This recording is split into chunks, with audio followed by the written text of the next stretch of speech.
Good morning, students.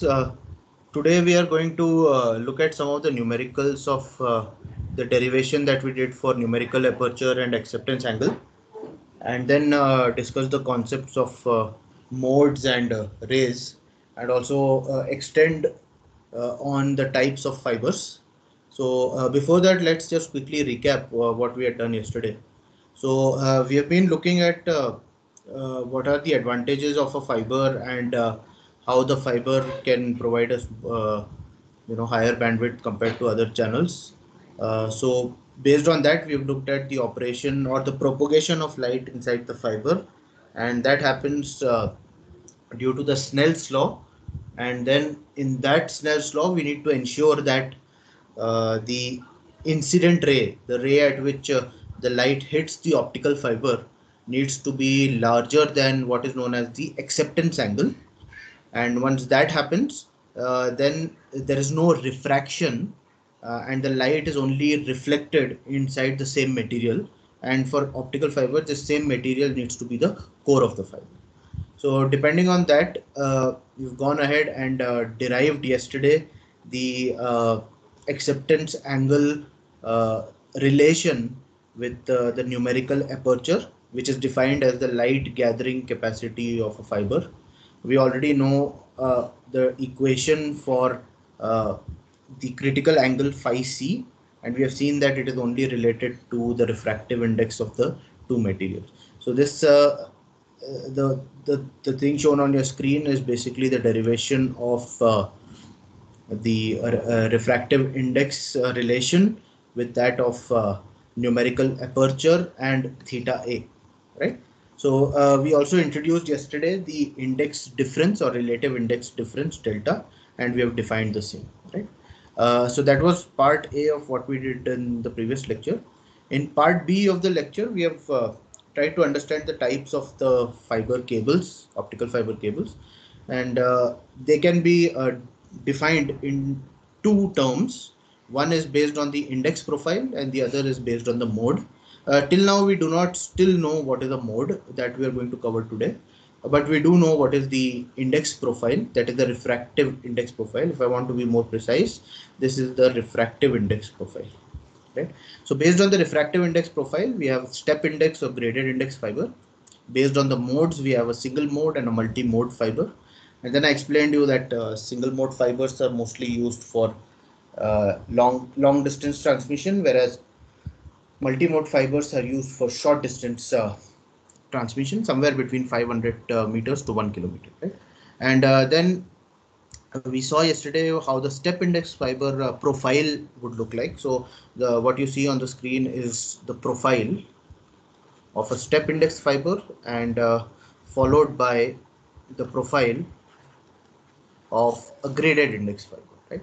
So in the step index fiber, the moment you jump from cladding to the core, that is going from N2 to N1, there is an abrupt change in the refractive index. So you can see that it is step-like, right? In this diagram, you can see it is step-like. Therefore, it is known as a step index fiber. Whereas in a graded index fiber, you can see that this change of refractive index from cladding to core is gradual. So it increases slightly, reaches a maximum, and then starts to decrease, right? So this has its own advantage and disadvantage, which we will discuss at a later point, right? So this is where we had stopped yesterday, and we said that uh, even though we know single mode and multi-mode fiber, still we need to understand what is this concept of mode. So that is exactly what we are going to do today, the rays and modes, right? So before that, let's look at some numericals based on numerical aperture and acceptance angles, right? So let's take the first numerical. So this is numerical 1. So so in the numerical, I'm just going to write the values which are given to us and what we need to evaluate, and I'll be reading the question. Okay. So the question is a silicon optical fiber with a core diameter large enough to be considered for analysis has a core refractive index. So it has a core refractive index of 1.5 and a cladding refractive index of 1.47.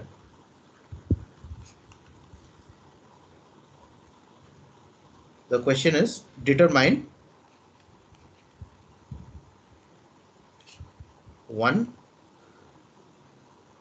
critical angle, and second, numerical aperture for the fiber, and third, acceptance angle in air for the fiber. Okay, so now the important thing here is everything that is given to us is in the form of words. For example, core refractive index is 1.5, the cladding refractive index is 1.47. So usually there should not be any confusion, but I've seen that some students have this confusion of what is this N1 and what is this N2, right? So you need to be very clear here with N1 and N2. N1 is the refractive index of the core. This is as per our derivation, right? You can always change it, but then it is better to fix it, right? So N1 is the refractive index of the core. N2 is the refractive index of the cladding, and our entire derivation, which I specified yesterday also, is based on the fact or under the assumption that N2 is less than N1, right? So now we can go back to the question and see that the core refractive index is 1.5, which implies N1 is the core refractive index, and there is a cladding refractive index of 1.47, which is N2, and by our definition N2 has to be less than N1, which is actually the case here. So 1.47 is less than 1.5, right? So please understand under what assumptions we have done all the derivations. So whatever values we are going to use, whatever equations we are going to use, are under the assumption that N2 is less than N1, right? So having done that, now we can go in for the solution. So in the first part, we need to calculate the critical angle. So the critical angle is phi c, and we need to calculate that. And we know from the Snell's law that sine phi c, or more specifically n1, let me write it from the beginning.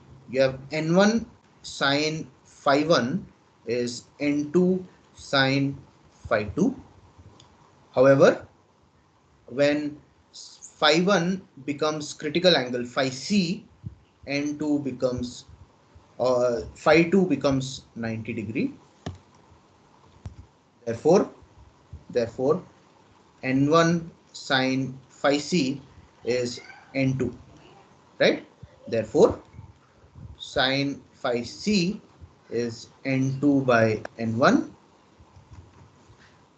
and finally phi c can be found as sine inverse n2 by n, right? So in this case, if we have to find phi c, it will be sine inverse.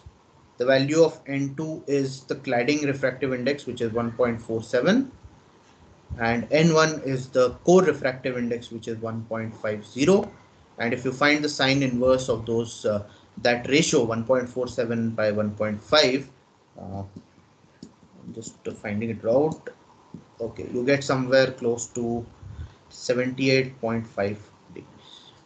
Okay, you need to set your calculator on the degrees part, right? So I hope this was clear. This was very simple. The second part, we need to calculate the numerical aperture of the fiber.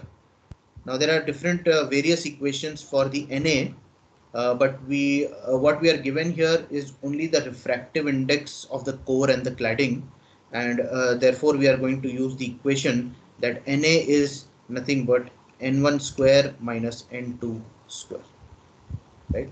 So this will just simply become 1.5 whole square minus 1.47 whole square, right? So let me evaluate this value. So you get somewhere close to about 0.3. So the numerical aperture is 0.3. So this is the light gathering capacity of the fiber. Okay.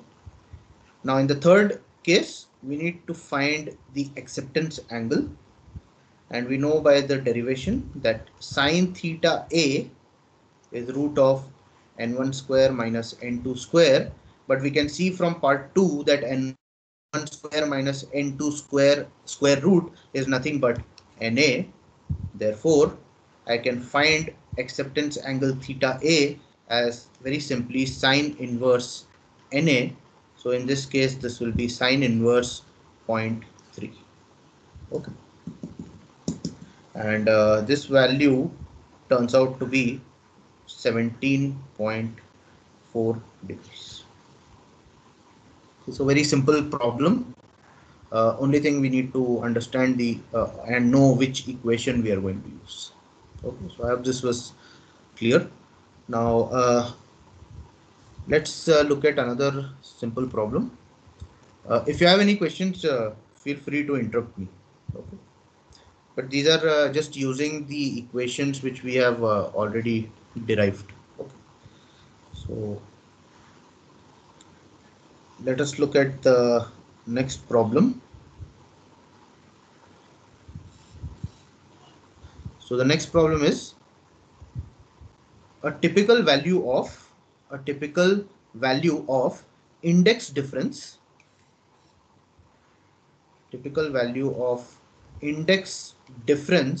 for an optical fiber is 1%. The question is, estimate the numerical aperture for the fiber. What is given to us also is n1 is 1.46. So we need to estimate the na and also estimate the critical angle.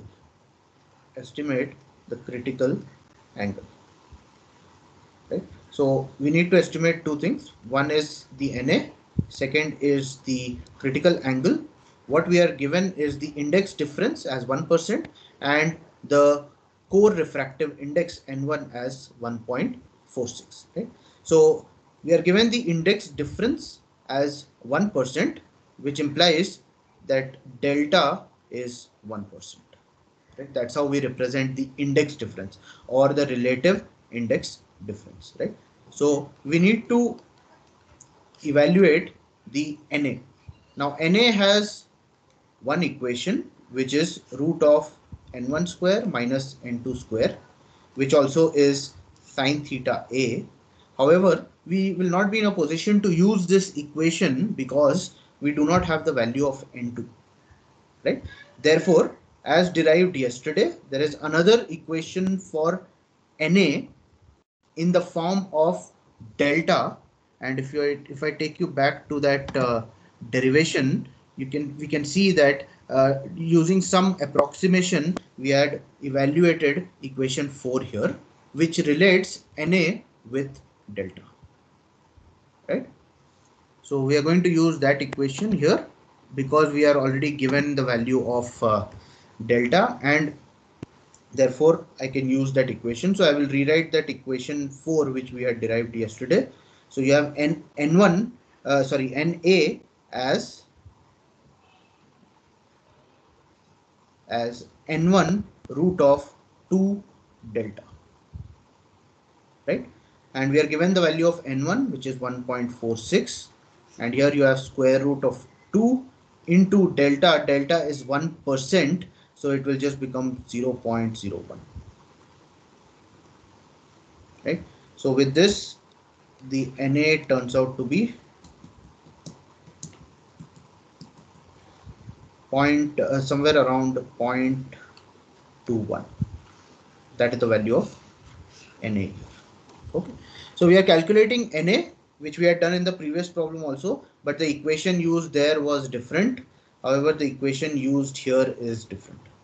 Okay, now in the next part we need to find the critical angle, and we know that the critical angle sine phi c, or critical angle in the format of a sinusoid, that is sine phi c, is n2 by n1. We have the value of n1, so let me write this as n2 divided by 1.46. Now we do not have the value of n2, therefore we need to find some way of finding n2. However, we do have the value of delta, and if I take you back to how we had defined delta, delta is defined as the refractive index difference. If you look at equation 3 here, it is defined as the refractive index difference. So you have n1 minus n2 divided by n1. So it is difference because it is n1 minus n2, and it is relative because it is relative to n. Right? So we can now use this equation to find the critical angle in this case. Right? So in this case, the delta value is 1%. So let me write this here, 1% equal to delta, and you have relative index difference. So you have n1 minus n2 divided by n1, or I can also write this as 1 minus n2 by n1.